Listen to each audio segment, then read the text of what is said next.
Bonjour à tous, j'espère que vous allez tous bien et en bonne santé. Aujourd'hui, je vais vous présenter une vidéo un peu spéciale. Pourquoi? Parce que je vais vous dire pourquoi choisir la branche des études françaises pour ceux qui veulent faire cette branche et qui viennent d'avoir leur bac, ou bien ceux qui ont déjà une licence dans d'autres branches et qui veulent bien sûr faire cette branche. Alors, je vais répondre à certaines questions. Par exemple, vous avez des questions dans la tête. C'est que combien y a-t-il d'années dans cette branche? Combien y a-t-il d'années dans cette branche? Que faut-il avoir comme acquis et compétences linguistiques pour s'inscrire dans cette branche? La branche des études françaises est-il facile ou difficile? Quelles sont les difficultés rencontrées dans cette branche? Que faire si vous avez le rattrapage dans cette branche? Et bien sûr, dans la prochaine vidéo, je vais vous répondre à la question que pouvons-nous faire après la licence dans la vidéo prochaine. Alors, notre question, que faire plutôt, est-ce que cette branche est-elle difficile ou facile? Je vais vous dire que cette branche, elle est ni facile ni difficile.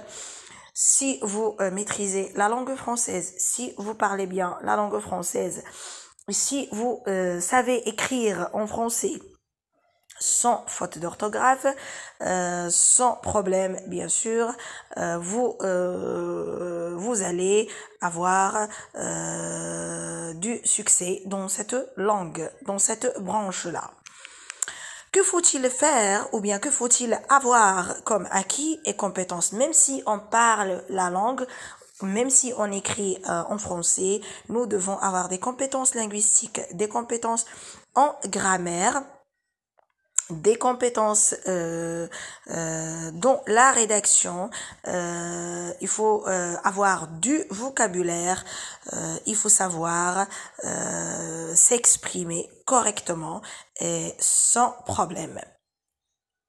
Quelles sont les difficultés rencontrées dans cette branche? Parmi les difficultés, c'est quand la personne n'arrive pas à assister, et surtout dans certaines matières. Par exemple, comme la phonologie ou bien la phonétique. La phonétique, c'est on est en semestre 1.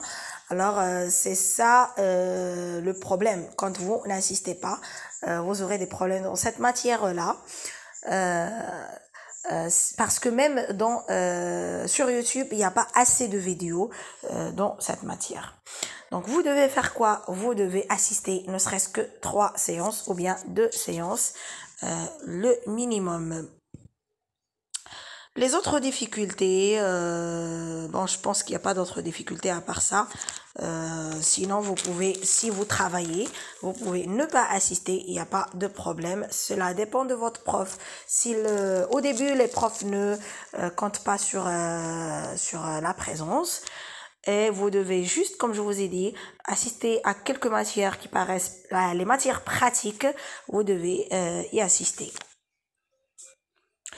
Alors, que pouvez-vous faire quand si vous avez le rattrapage? Alors, personnellement, je n'ai jamais eu de rattrapage et je vous ai j'ai déjà une vidéo ou bien 2 vidéos dans ma chaîne qui montrent aux étudiants comment ne pas avoir le rattrapage, ou bien c'est une vidéo qui est vraiment très intéressante, ou bien 2 vidéos qui sont très intéressantes. Faut les voir, je vais vous les laisser dans le lien de description. Pour ne pas avoir le rattrapage, il suffit de voir cette vidéo-là. Il suffit d'être à jour, de réviser comme pour toutes les matières, de réviser chaque jour pour ne pas avoir à la fin un tas de matières, un tas de choses à faire. Merci à vous. À la prochaine vidéo. Que pouvons-nous faire après la licence? Merci à vous.